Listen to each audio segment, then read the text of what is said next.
Acompáñanos en un viaje a través del tiempo, para encontrarnos con esos personajes, muy conocidos, poco conocidos o olvidados, que de alguna manera contribuyeron a nuestra historia, a la historia de todos. Porque la historia no solo la escriben los vencedores. De paseo por la historia, todos los martes, a las 10 de la noche y jueves tarde. En descaradafm.com. De paseo por la historia, dirige y presenta, Fran González. Te esperamos.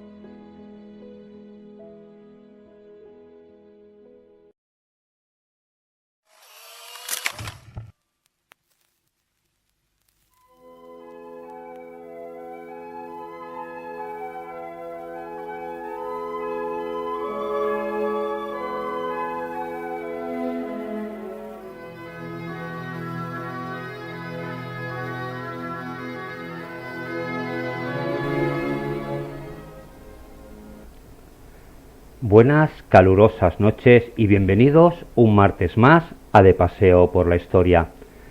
Decía el escritor colombiano José María Vargas Vila que solo en las regiones de la fantasía es dado crear. Crear es la misión del genio. Y de esas cosas precisamente va nuestro programa de hoy, de fantasía, de creación y de genios. Porque hoy hablaremos de un artista, un pintor que plasmó como nadie la fantasía en cada obra que creaba y al que el mundo elevó a la categoría de genio. De él se dice, al igual que dijera Voltaire sobre Dios, que si no existiera sería necesario inventarlo. Es posible, no lo niego, de que estemos ante uno de mis artistas favoritos, ante alguien que vivió su vida con el mismo surrealismo que plasmaba en sus lienzos. No obstante, intentaré ser lo más objetivo posible, ya que en nuestro personaje de hoy es difícil saber si las luces y sombras eran reales o simplemente formaban parte de las excentricidades que acostumbraba a regalar a todos cuantos le rodeaban. Pero como siempre, antes de empezar, os recuerdo que tenéis disponible el WhatsApp de Descarada FM para vuestras aportaciones, solicitudes o simplemente para interactuar con otros oyentes en el número 641 07 1606. Y ahora sí, comenzamos.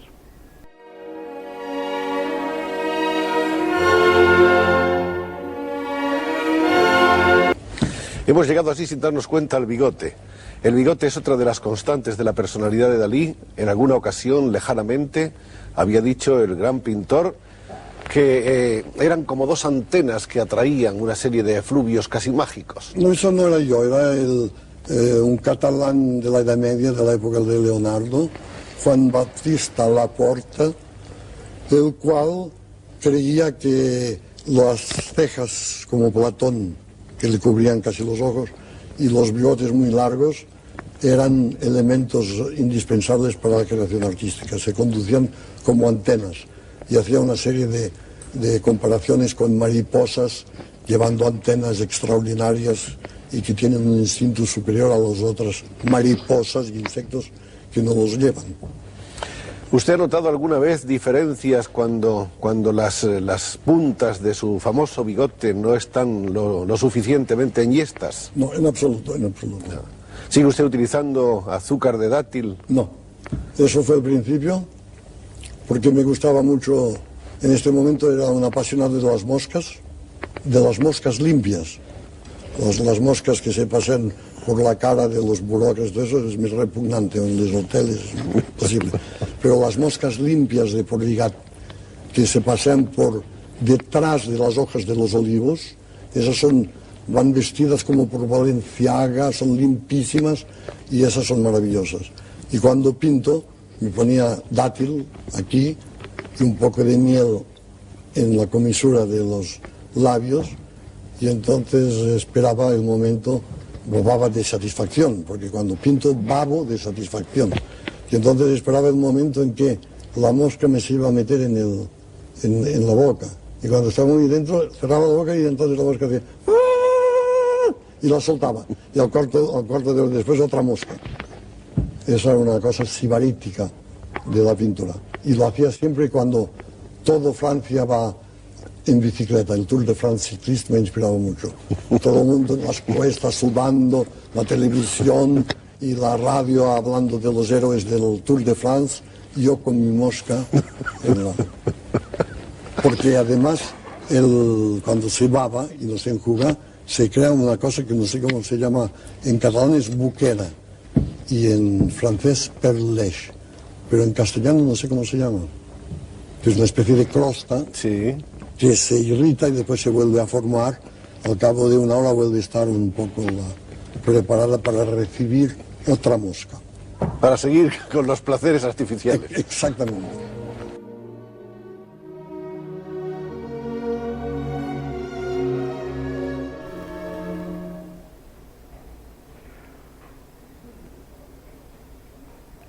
Salvador Dalí, un personaje que sin duda no dejaba indiferente a nadie, como hemos podido ver en esta entrevista que se le realizara hace ya bastantes años por Soler Serrano.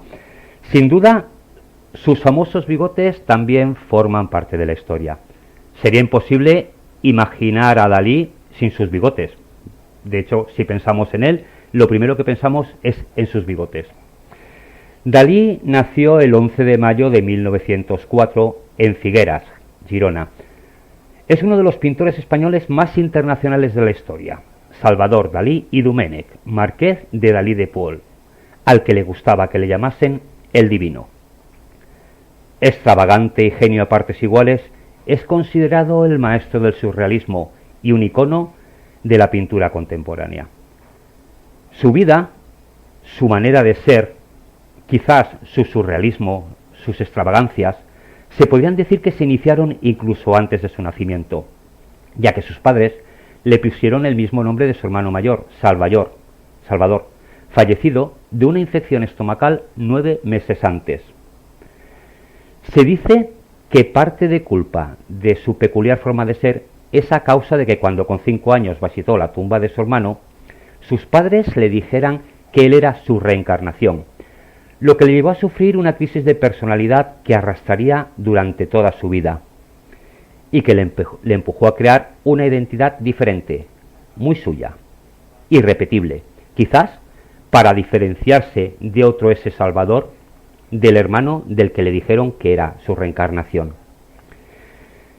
De hecho, Dalí llegó a decir: nos parecíamos como 2 gotas de agua, pero dábamos reflejos diferentes. Mi hermano era probablemente una primera visión de mí mismo, pero según una concepción demasiado absoluta. La obsesión por su hermano fue tan profunda que Dalí incluso lo retrató en un cuadro en 1963 que llamó Retrato de mi hermano muerto. Es mi opinión, pero posiblemente con su forma de ser quiso marcar diferencia con lo que su hermano hubiera podido llegar a ser. Dalí fue un estudiante mediocre. En su adolescencia, él mismo decía que se debatía entre ser cocinero o Napoleón. Y tras recorrer varias escuelas con 12 años, descubre la pintura contemporánea. Con 14 participa en 2 exposiciones locales, en Figueras y en Barcelona. En Barcelona recibe un premio. En febrero de 1921, la madre de Dalí, Felipa, murió a consecuencia de un cáncer de útero y el joven no pudo superar esta adversidad. Años después, reconoció que fue el golpe más fuerte que había recibido en su vida. La adoraba. No podía resignarse a la pérdida del ser con quien contaba por hacer invisibles las inevitables manchas de mi alma, como él mismo declararía. Dalí no guardaba una buena relación con su padre, de hecho no la guardó casi nunca, pero sí con su madre. Con su madre estaba unido estrechamente. Su madre, una persona de la que se cuentan que tenía un gran nivel cultural. Poco después de la muerte de su madre, Dalí se trasladó a Madrid para estudiar en la Real Academia de Bellas Artes de San Fernando, alojándose en la residencia de estudiantes, aunque su objetivo en realidad era muy diferente. Cuando Dalí llega a Madrid, lo que quiere es ponerse a trabajar y ahorrar dinero para poder ir a Roma. No contó nunca por qué esa obsesión con Roma, pero sí que escribiría algo en su diario de juventud. En Roma seré un genio y el mundo me admirará. Quizá seré despreciado e incomprendido, pero seré un genio, un gran genio, porque estoy seguro de ello.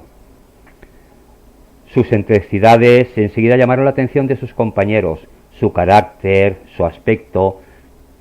Todo lo que hacía Dalí era cuidadosamente estudiado.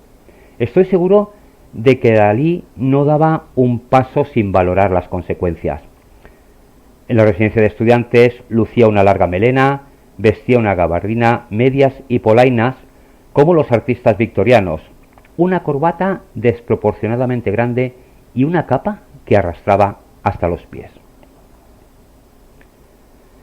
Se dice que en 1924 pasó unos días en la cárcel de Figueras, aunque se desconocen los motivos.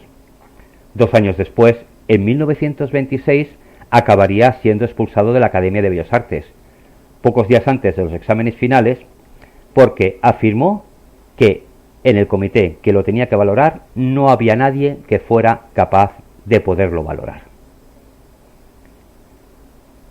Durante su época en la residencia de estudiantes conocería a sus 2 grandes amigos, Luis Buñuel, con quien posteriormente colaboraría en un guión cinematográfico en una inquietante película llamada Un perro andaluz, y Federico García Lorca. Mucho se ha escrito sobre este triángulo. Sin embargo, mi opinión, una vez más, creo que Dalí estaba muy por encima de ciertas cosas, o mejor dicho, pasaba de ellas. Y aunque en su juventud fuera muy conocido en todo tipo de burdeles, según confesaría años después, convivir con prostitutas y matronas formaban parte de su aprendizaje en la vida. En 1929 viaja por primera vez a París, donde conoce a Pablo Picasso, al que, pese a considerar un genio, no admiraba demasiado, y a Joan Miró, y se une al grupo surrealista liderado por André Breton, estilo artístico con el que finalmente triunfaría y del que se convertiría en el personaje más representativo. Es en París cuando conoce a la que sería su musa y el amor de su vida, un amor a la manera de Dalí, Gala. Gala, por aquel entonces, estaba casada con el poeta Paul Éluard, y esto fue el detonante para que las malas relaciones que mantenía con su padre, un ilustre y conocido notario, se rompieran por completo. En un principio, la pareja se instaló en una diminuta barraca de pescadores en la Costa Brava, en Port-Lligat, junto a Cadaqués. Allí, Dalí consolidaría su estilo y la pareja comenzaría su mítica y particular relación amorosa. Es en esa época donde el artista pinta su célebre cuadro La persistencia de la memoria, conocida popularmente como Los relojes blandos, en el que una extraña criatura dormida o quizás inerte reposa sobre la arena. Hay quien ha visto en ese ser un autorretrato del pintor. En el cuadro, unos relojes se derriten sobre ella y sobre otros elementos del cuadro. A partir de 1931 comienza la trayectoria internacional de Dalí, participando en numerosas exposiciones de la mano de su mecenas, Edward James, y en 1934 se casó con Gala. Tras un viaje por Italia, donde finalmente visita Roma, Dalí empezó a sentir atracción por los temas religiosos, a los que aplicó su gusto por lo extraño y lo onírico. De esa época son La Madonna de Port-Lligat, La Crucifixión y La Última Cena. Tras una temporada residiendo en París, la pareja se traslada a Estados Unidos. Se dice que en los años 40 no hubo un solo día en el que no se hablara de Dalí, y concretamente en Nueva York, ciudad donde regalaba billetes de $1 con su firma, alegando que eso incrementaba notablemente su valor. Se cuenta también que cuando le daban la cuenta en un restaurante, ponía 2 firmas, la del propio cheque y una en el reverso donde decía «Soy Dalí». Esto provocaba que muchos restaurantes no fueran a cobrar ese cheque, por lo que se cuenta que Dalí la mayoría de los días comía gratuitamente. En cierta ocasión, un periodista conocedor de que el artista acababa de romper con el grupo surrealista, el donde lo introdujera Joan Miró, al que pertenecía, le preguntó qué era el surrealismo. Dalí no se inmutó, simplemente dijo: el surrealismo soy yo.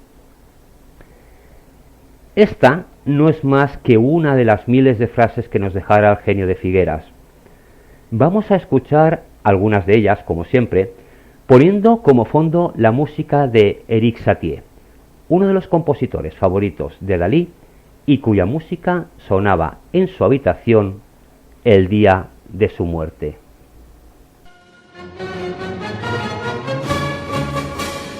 Cada mañana, cuando me levanto, experimento una exquisita alegría, la alegría de ser Salvador Dalí. Y entonces me pregunto entusiasmado, ¿qué cosas maravillosas logrará hoy este Salvador Dalí? Deme 2 horas al día de actividad y seguiré las otras 22 en sueños. La modestia no es mi especialidad. Dalí solo es bueno porque el resto de los pintores son muy malos. Lo importante es que hablen de ti, aunque sea bien. La única diferencia entre un loco y Dalí es que Dalí no está loco. Declaro la independencia de la imaginación y el derecho del hombre a su propia locura. Feliz es el que provoca un escándalo. Dios es solo otro artista. Como yo.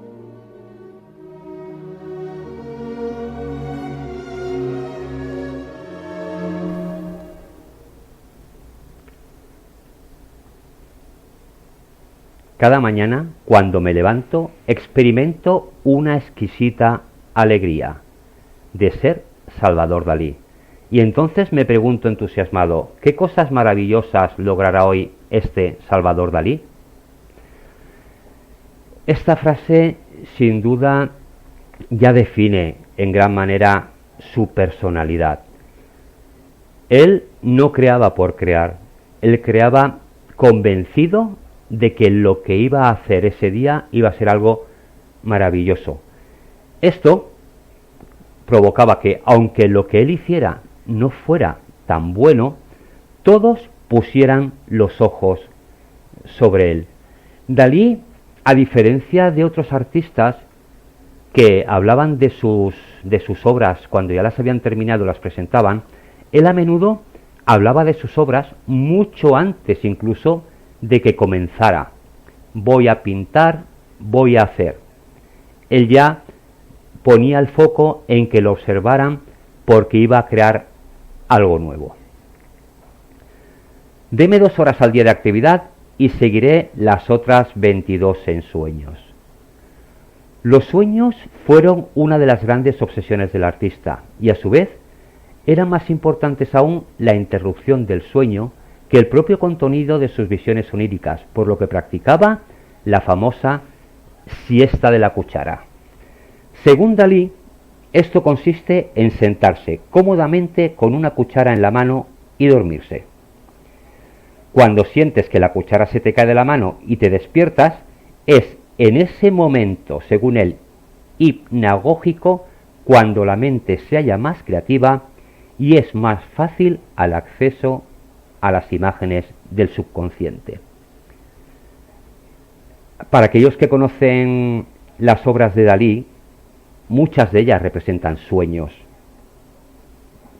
Es un surrealismo que, según él, no parte de su imaginación, sino de su subconsciente. Y él busca el momento adecuado, y el momento adecuado que él busca es ese momento de la siesta de la cuchara. Él invitaba a todo el mundo a que lo probara. Yo reconozco que no lo he hecho, pero si alguno quiere hacerlo, ya sabe, se sienta, coge una cuchara en la mano y se duerme. Cuando caiga la cuchara al suelo y se despierte, ya veremos qué se siente. Quizás en ese momento tengamos una lucidez, o quizás en ese momento recordemos nuestros sueños. Será un momento hipnagógico, como decía Dalí. La modestia no es mi especialidad. Dalí solo es bueno porque el resto de los pintores son muy malos. Falsa modestia. Él incluso lo llegaba a decir de Picasso. Él decía que Picasso pintaba mal. No lo apreciaba, lo hemos comentado antes. Dalí no era para nada modesto, pero sí que nos está diciendo que el resto de los pintores que lo rodeaban eran muy malos y que por eso él sobresalía por el resto de los demás. Lo importante es que hablen de ti, aunque sea bien. Invierte la famosa frase que lo importante es que hablen de nosotros aunque sea mal. Pero él ya asumía de que muchos hablarían de él mal por su forma de ser, por sus excentricidades, por su carácter. Se cuenta que Dalí también tenía un mal carácter. Por lo tanto, como ya tenía asumido que muchos hablarían mal de él, lo que realmente consideraba importante es que se hablara bien de él.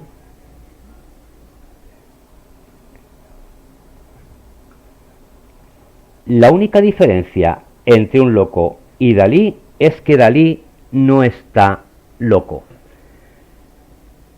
Aquí sí que él nos deja muy claro, todo aquel que piense que en realidad le podía faltar un tornillo estaba muy equivocado. Él no estaba loco, él sabía que hacía locuras, pero las locuras estaban medidas, sabía qué tipo de locuras hacía y sabía por qué las hacía. Nunca sabremos si Dalí, sin sus excentricidades, hubiera llegado a ser un genio. Posiblemente sí, porque su pintura pues es genial. Pero esos toques de locura, esa forma de ser, posiblemente lo elevaron aún más en la categoría, lo elevarían un escalón en esa consideración de genio. Declaró la independencia de la imaginación y el derecho del hombre a su propia locura. Aquí Dalí nos está diciendo que la imaginación tiene que ir muy por encima de lo que los demás puedan pensar de nosotros. Lo hemos visto en muchísimos personajes, que le da igual lo que piensen de él, que te dicen que sé tú mismo sin importarte lo que digan los demás. Y aquí el pintor lo que nos está diciendo es que todos tenemos derecho a nuestra propia locura. Y por eso nos indica que declaremos la independencia de la imaginación, que somos libres para imaginar, independientemente de que nos tachen o no de locos. Feliz es el que provoca un escándalo. Le gustaba escandalizar, le gustaba llegar a una fiesta, a algún sitio donde lo hubieran invitado, llegar por supuesto el último para que todo el mundo lo viera, y marcar su propio estilo, marcar un escándalo, que se hablara de que él estuvo en ese sitio. De hecho, eran muchos los que querían saltar a la fama e intentaban acercarse a Dalí porque sabían que si se mantenían cerca del pintor saltarían en algún escándalo y eso pues les daría algo más de fama. Dios es solo un artista, como yo. Lo hemos comentado, a él le gustaba o se autodenominaba el divino. Y cuando está hablando de Dios es solo otro artista como yo, no está menospreciando ni mucho menos a Dios. Lo que se está elevando es él a esa categoría. Él considera a Dios un creador y él asimismo se considera un creador. Ya veremos cómo, aunque en principio sí que su relación con la religión no es muy buena, llega un momento en que vuelve al catolicismo, incluso tiene alguna que otra anécdota que la vamos a ver durante el programa. Tras colaborar con gigantes como Hitchcock o Disney e iniciarse en el diseño de joyas, Dalí y Gala regresarían a España en 1949 para instalarse definitivamente en nuestro país. Tras la muerte de su padre, con el que al parecer se había reconciliado, cuenta, posiblemente no sea más que una leyenda urbana, que cuando Dalí regresa a España va a ver a su padre y le entrega un preservativo con semen y le dice: ya no te debo nada. Pero como os digo, es posible que esto no fuera más que una leyenda urbana. El hecho de que Dalí se reconciliara con su padre, pues posiblemente fue algo que desconocemos, pero que bueno, sabiendo cómo era el pintor, ya hemos dicho que su padre era un señor serio, un ilustre notario, pues cuando Dalí logra alcanzar la fama y el padre pues ve que ese mal estudiante que le daba tantos dolores de cabeza, pues ha alcanzado una fama, posiblemente eso contribuyó a este acercamiento. Es en este momento, a la muerte de su padre, cuando Dalí entra en una etapa mística que lo lleva a un profundo interés por el arte religioso europeo. Y de ese interés nacería su famoso Cristo, el Cristo de San Juan de la Cruz. Un Cristo aparentemente crucificado, visto desde un ángulo superior, visto desde arriba, pero que en realidad no está clavado. Es un Cristo que está flotando sobre la bahía de Port Lligat, sobre Cadaqués, sobre el lugar donde Dalí se sentía más cómodo que ningún otro. Haciendo una vez más alarde de su modestia, lo definió como el más bello y alegre de todos cuantos crucificados se habían pintado. Él estaba muy orgulloso de su Cristo, por muchas razones. Una de ellas es porque no ponía el dolor de Jesús, otra es porque no le había puesto clavos, y otra es porque ese Cristo se alzaba sobre su tierra, sobre la parte que él adoraba, donde vivía, y con quien tuvo una atracción prácticamente desde que comenzó a pintar. La bahía de Port Lligat forma parte del fondo de muchos de sus cuadros. En la década de los 60, Dalí es ya una estrella mundial que triunfa en todos los países del mundo y se consolida como un icono de fama internacional. Sus obras y su particular forma de ser lo convierten en una estrella. Y decimos estrella porque un pintor puede considerarse un gran artista. Conocemos a muchos artistas de diferentes tipos de artes, pero él no es solo un artista, es además una estrella y es además un icono. Se empiezan a plasmar camisetas con su cara y sus famosos bigotes. Sale en muchísimas televisiones, incluso participa en algunos anuncios de televisión. En 1969, Dalí le regala a Gala, a su esposa, el castillo de Púbol. Fijaros en lo que es la relación de esta pareja tan curiosa. Ella, Gala, pone una condición para aceptar el regalo. Dalí solo podría ir a visitarla si recibía una invitación por escrito. Esto entusiasmó a Dalí y aceptó el trato. Según la rumorología, Gala recibía en el castillo a sus jóvenes amantes. Y es posible que no se sintiera preparada para una visita sorpresa de su marido. Por eso, Dalí solamente podría ir a visitarla si ella lo invitaba. Aún así, y vuelve a ser una opinión mía muy personal, posiblemente en el caso de que Dalí hubiera sorprendido a Gala con uno de sus supuestos amantes, se hubiera sentido más incómoda ella que él. Tuvieron una particular manera de amarse. Esta manera particular continuaría durante la vida de ambos. Una vida en la que Gala no dejó de ser la musa de Dalí. Dalí pintó a su esposa de 1001 maneras. Pese a que oficialmente residía en España, Dalí continuó viajando y realizando exposiciones a nivel internacional. Y en uno de estos, en Estados Unidos, comenzó a interesarse por la ciencia. Fijaros, afirmaba que leía libros de ciencia porque no los comprendía, y así podía imaginar lo que le diera la realísima gana. Para él, la ciencia también formaba parte del surrealismo. No la entendía ni la quería entender, pero de igual manera que imaginaba todo aquello cuanto veía para plasmarlo en sus libros, también quería imaginar a la ciencia, también quería imaginar lo que la ciencia decía. Ni la comprendía ni lo intentaba, pero aún así leía libros de ciencia. En 1982, año del Mundial de Fútbol de España y en el que el pintor recibiría el título de marqués, fue también el año del fallecimiento de Gala.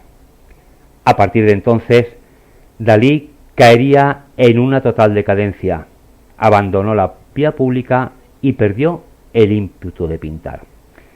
Y es en ese momento cuando se traslada a vivir a la Torre Galatea de su Teatro Museo de Figueras, donde se dedica a dirigir los últimos trabajos de este. Si alguno tiene la suerte de visitar el Museo Dalí de Figueras, podéis ver que está lleno de alegorías del pintor y que se ve que su mano está en cada estancia del museo. A la entrada del museo hay un Rolls Royce que perteneció a Dalí, con un botoncito. Cuando le das al botón esperas ver algo, pero cuando le das al botón, sencillamente el Rolls Royce se llena de agua. No hay nada más en ese Rolls Royce. Cada una de las estancias de Dalí nos deja alguna de sus excentricidades, en las que todos los que lo hemos visitado perdemos el tiempo mirándolo y perdemos el tiempo pensando en lo que nos quiso decir con eso. Posiblemente en muchas de esas cosas que tiene este teatro museo, el pintor no nos quería decir absolutamente nada. Gala ocupó un papel muy importante, quizás el papel más importante en la vida de Dalí. Y aunque en muchos momentos nos pudiera hacer pensar que se mantenía en un segundo plano, entre las pocas citas que nos han llegado de ella podemos apreciar que el uno sin el otro tal vez nunca hubiera logrado existir. A pesar de no acceder nunca a ninguna declaración para la prensa, Gala no concedía entrevistas, sí que fue su marchante de arte, administradora, modelo, musa, compañera y amiga. Le acostumbraba a leer en voz alta mientras pintaba y le ayudaba a perfeccionar el conocimiento de idiomas. Gala hablaba varios idiomas y era una mujer con bastante cultura. Pocos han entendido el papel de Gala en la vida de Dalí. Pocos entendían su particular amor, su vida en pareja, su matrimonio, aunque a ellos en realidad no les importaba demasiado. Gala, según decía, en realidad solo quería ser feliz en algún rincón del mundo donde pudiera leer. Y por lo visto, este castillo le ofrecía eso, ser un lugar del mundo donde pudiera leer. La vida de Dalí está llena de todo tipo de anécdotas, muchas de ellas provocadas por él mismo, por las excentricidades. Una de ellas, y poco conocida, es la de su supuesto exorcismo en París. En 1940, durante la Segunda Guerra Mundial, cuando Salvador Dalí y su esposa Gala viajaron a los Estados Unidos, donde vivieron durante 8 años, Dalí regresó al catolicismo. Nadie sabe cuál pudo ser el motivo por el que encontró un lado místico y se quiso acercar a la religión católica. Después de la guerra, en un viaje a París, Salvador Dalí comenzó a manifestar alteraciones en su personalidad, más de las que ya él mismo provocaba. Hemos dicho que se le conocía porque tenía un mal genio, por sus cambiantes momentos de humor, pero estas alteraciones, por lo visto, fueron más exageradas de lo normal.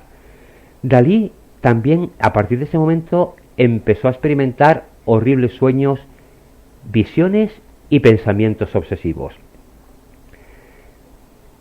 Eso le aterrorizaba y era incapaz de dormir más de unas pocas horas. Se despertaba continuamente sobresaltado sin explicación alguna.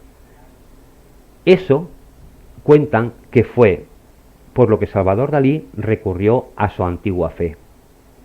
Estamos hablando de una anécdota que no está muy contrastada, pero sí que tiene algunos tintes de que pudo ser real. Un párroco de Notre Dame lo visitó y lo analizó, obteniendo resultados inquietantes y aterradores. A finales de 1947, las autoridades eclesiásticas francesas convocaron a un fraile italiano que ya había realizado 2 exorcismos con éxito. Este fraile se llamaba Gabriel María Berardi. Al parecer, el exorcismo de Salvador Dalí se realizó en París con la discreción que un personaje como él merecía. Sin embargo, algunos detalles de este evento trascendieron y permanecieron envueltos en un misterio. Lógicamente, Salvador Dalí jamás confirmó que hubiera estado poseído, y por su parte, este fraile, Berardi, nunca admitió públicamente su participación en el caso. No fue hasta 2005, casi 20 años después de su muerte, de la muerte del fraile Berardi, que se encontró una pequeña escultura de Cristo entre sus pertenencias. Además, se halló una carta sentida y llena de gratitud por la ayuda recibida. La caligrafía, según expertos, coincide con la de Dalí. Durante años, este episodio se habló en secreto en la sociedad de la época. La escultura del Cristo en la cruz fue examinada por expertos, quienes consideraron en que su autor, sin lugar a dudas, era el genio de Cadaqués. ¿Verdad o no? Esta historia es tan solo un añadido a la compleja y fascinante personalidad de nuestro personaje de hoy. Lo hemos comentado, él tenía un trauma por ese hermano que falleció unos días antes o unos días después, o quizás en el mismo día de que él fuera concebido. Ese problema, ese trastorno de personalidad que Dalí tenía, quizás tuvo algo que ver también en esta supuesta posesión. Es posible que el pintor de alguna manera pensara que algo o alguien se había introducido en él. Quizás no lo sabemos, hasta incluso su propio hermano. Él intentaba diferenciar a ese hermano muerto con él, a pesar de que los dos tuvieran el mismo nombre. Hacían mucha mención a él y quería destacar que eran 2 personas totalmente diferentes. Como os digo, sea leyenda, sea verdad o no, sí que hay unas pruebas como la escultura del Cristo o la carta de agradecimiento a este fraile, que los expertos autentifican que son de Dalí. El porqué del agradecimiento a la escultura fue por un exorcismo, fue por otra cosa, fue porque le ayudó en un momento en que él quería retornar al catolicismo. Eso nunca lo sabremos. Otra de las famosas excentricidades es que Dalí decía tener como mascota a un oso hormiguero. Y hay una famosa fotografía que está paseando con este animal por las calles de París. En realidad, esto fue solo un posado. El oso lo alquiló en el zoológico. Algo curioso. Me imagino que si cualquiera de nosotros fuera a un zoológico a alquilar un animal para pasearlo por la calle, posiblemente nos dirían que no. Pero a Dalí, curiosamente, el zoo de París le dijo que sí. Era un gran amante de los cisnes, y a los cisnes que tenía en el lago, en su castillo, les ponía a todos, a los cisnes, una caperuza roja. Así como era un gran amante de los cisnes, le tenía fobia a los saltamontes, no los podía ni ver, y tenía un gran cariño por las moscas. Lo hemos oído al principio en la entrevista, pero por las moscas que él consideraba que eran limpias. Igual él consideraba limpias a las moscas que estaban en su casa, y las atraía, y se ponía esa miel en sus bigotes para que se le acercaran. Hay algo que también se habla mucho, y es del pensamiento político de Dalí. Dalí políticamente se definía como anarcomonárquico. Anarquista porque vivía su vida como le daba la gana y lejos de cualquier imposición. Y monárquico por su fascinación por el aquel entonces rey Juan Carlos, con el que tenía una gran amistad. De hecho, cuentan que cuando el rey lo visitaba en sus últimos años, y que al parecer lo hizo frecuentemente, era a la única persona que recibía de buen agrado, y convirtía la visita privada en un acto solemne. Ya hemos dicho que Dalí, tras la muerte de Gala, dejó de aparecer en público, se encerró en sí mismo, y al parecer ese mal carácter que tenía se multiplicó, con lo cual los únicos momentos que tenía en los que volvía a ser esa persona posiblemente amable o cercana que pudo llegar a ser en algunos eventos, lo era únicamente cuando recibía la visita del rey. Dalí, que decía que sus obras eran fotografías de sueños pintadas a mano, moriría el 23 de enero de 1989, aunque sus sueños, lógicamente, vivirán eternamente a través de sus cuadros. Un artista que además entendía el arte como ningún otro. Escuchemos lo que dijo en cierta ocasión Dalí.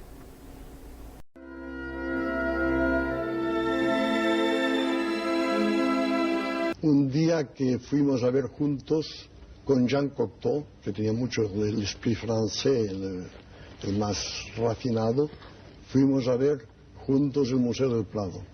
Y al salir en el Ritz había una especie de conferencia de prensa y preguntaron a Cocteau, si se hubiera quemado el Museo del Prado, ¿qué hubiera salvado usted? ¿Qué se hubiera llevado usted?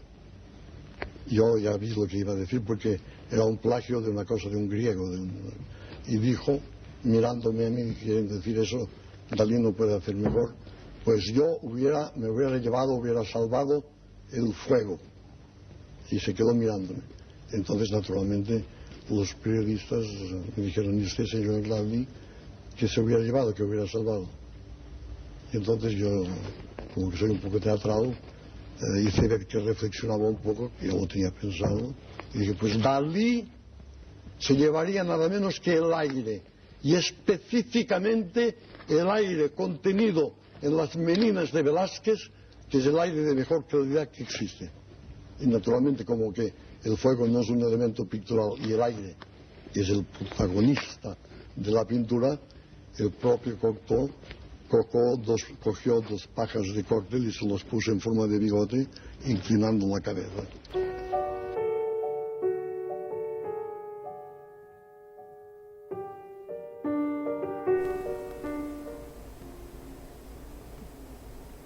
Fijaros bien en esta anécdota de la vida de Dalí. Muchos artistas han pintado el fuego con todo lo que él puede representar. Para Dalí, el fuego no tenía ningún valor pictórico. Para él, lo que tenía valor era el aire que se podía ver en los cuadros. Y él hace especial mención al aire del cuadro de las Meninas. El cuadro de las Meninas es un cuadro con el que Dalí también tiene bastante obsesión. Es curioso, su gran amigo enemigo, Picasso, también tuvo una obsesión por ese cuadro, por las Meninas, por entender las Meninas. Está considerada una de las grandes obras de la pintura. De su autor Velázquez, seguro que hablaremos más adelante. Y Dalí entiende el arte como nadie, porque él es capaz de apreciar algo que muchos de nosotros nos pasaría totalmente por alto, y es ver el aire que se encuentra dentro de un cuadro. Él no hablaba en ningún momento de perspectiva, sino que hablaba de aire. Me parece una frase genial de alguien que además se considera el mejor, pero que sabe valorar. Lógicamente, si Velázquez hubiera sido contemporáneo de Dalí, posiblemente no hubiera hablado también de él ni de ninguna de sus obras, pero bueno, no era el caso. Velázquez ya llevaba muchos años muertos y no era ninguna competencia. Era un personaje, lo hemos dicho, excéntrico. Era un personaje que vivía a su manera, que le gustaba el escándalo, que tuvo una vida de pareja que solo la pareja podía entender. Pero ¿quiénes somos nosotros para juzgar cómo vive una persona o cómo no vive? ¿Cómo tiene que ser una pareja o cómo no tiene que ser? Esto a nosotros nos tiene que dar exactamente igual, porque en este caso queda claro que Dalí fue una persona que sepamos que no hizo daño a nadie. Quizás a la única persona que hizo daño fue a sí mismo, por sus traumas, por su trastorno de personalidad, porque llevaba sus excentricidades al límite, porque quizás no era capaz de medir hasta dónde podía o no podía llegar. Pero lo que está claro es que lo que no se le puede negar es la categoría de genio. Lo que no podemos negar es que él sabía plasmar los sueños, sus sueños, como nadie. Y que es cuando nos sentamos delante de un cuadro de Dalí, muchas veces cuando nos sentamos delante de un cuadro de un pintor surrealista, intentamos comprenderlo a través de... Yo no soy un experto en pintura, en arte, que quede claro, pero sí que nos dicen que intentemos entender el estado de ánimo de ese pintor en ese momento, si estaba deprimido, si estaba eufórico, por qué las pinceladas eran más fuertes, por qué las pinceladas eran más débiles. Pero cuando estamos ante un cuadro de Dalí, o al menos yo, lo único que nos invita es a sumergirnos en sus sueños, en aquellos que son más terribles, en intentar comprender sus pesadillas, en aquellos que son más dulces, intentar saber cómo eran esos sueños, y en el resto, en la gran mayoría que son sobre gala, intentar comprender el gran amor que sintió durante toda su vida por su mujer. Un amor a su manera, pero un amor que fue plasmando a lo largo de los años, desde Gala más joven hasta Gala más mayor. Sin duda es un personaje, el personaje de hoy, Salvador Dalí, que es irrepetible. La historia nunca nos volverá a dar otro Dalí. También es cierto que el arte ha cambiado. Ahora el arte es muy diferente. Ahora entendemos por arte, como decía un artista cubano, yo soy artista y lo que hago es arte, y todos los demás lo tenemos que aceptar. No voy a criticar, ni mucho menos, al arte moderno, pero a mí, personalmente, siempre me gustará quedarme con aquello que veo, más abstracto o menos abstracto, pero no me gusta que nadie interprete una obra por mí. Prefiero hacer la interpretación por mí mismo. Si la obra me gusta, me pararé y la miraré detenidamente. Y si no me gusta, pasaré de largo, independientemente de que me digan lo que me quieran decir. La música también tuvo un papel muy relevante en la vida de Dalí. Tuvo encuentros constantes con las grandes leyendas musicales de su tiempo.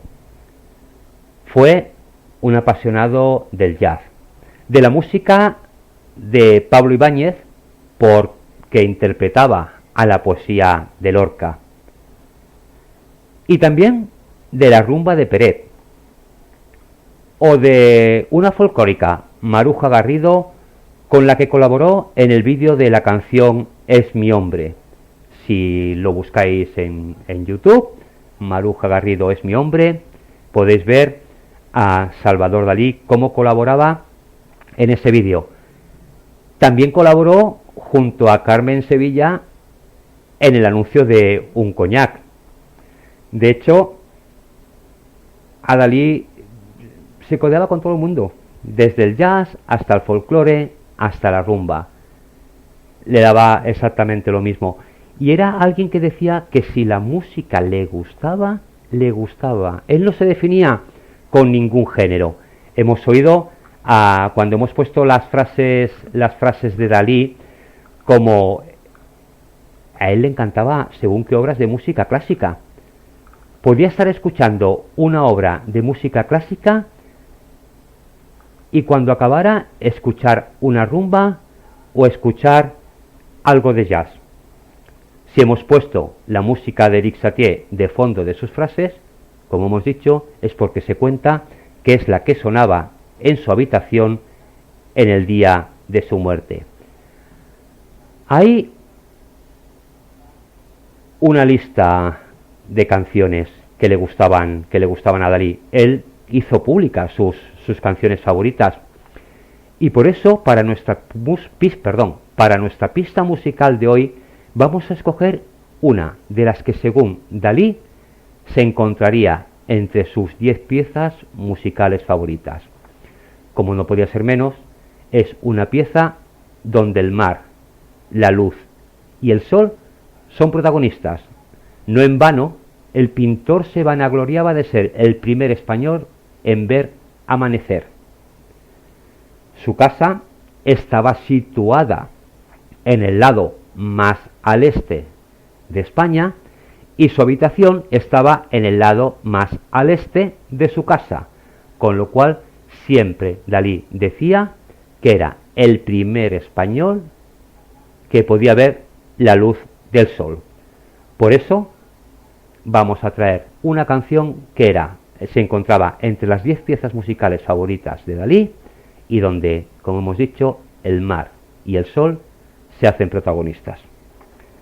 Como siempre, gracias por acompañarme un martes más, un martes muy caluroso.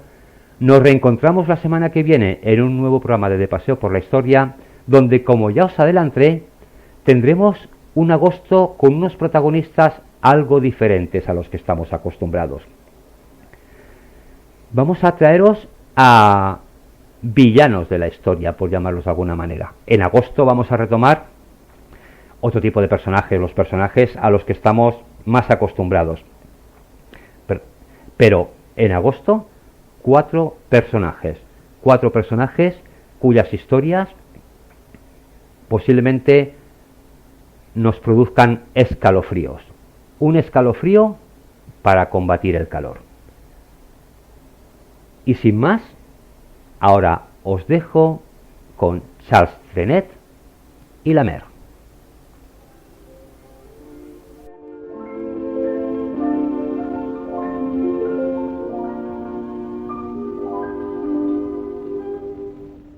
La mer qu'on voit danser le long des golfes clairs a des reflets d'argent. La mer, des reflets changeants sous la pluie. La mer, au ciel d'été, confond ces blancs moutons avec les anges si purs, la mer,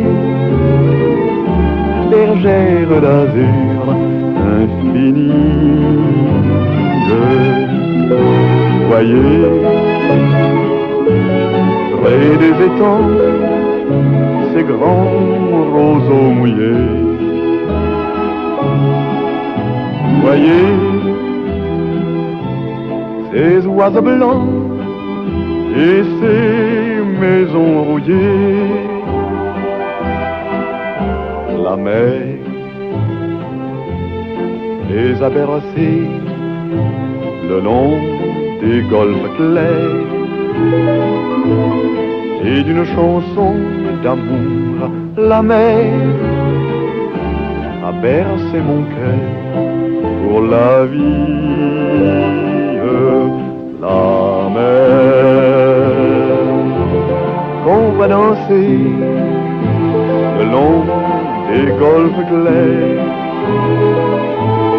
a des reflets d'argent. La mer, des reflets changeants sous la pluie. La mer, au ciel d'été, confond ces blancs moutons avec les anges si purs. La mer, bergère d'azur infinie. Voyez, près des étangs, ces grands roseaux mouillés. Voyez, ces oiseaux blancs et ces maisons rouillées. La mer, elle les a bercés le long des golfes clairs et d'une chanson d'amour. La mer a bercé mon cœur pour la vie.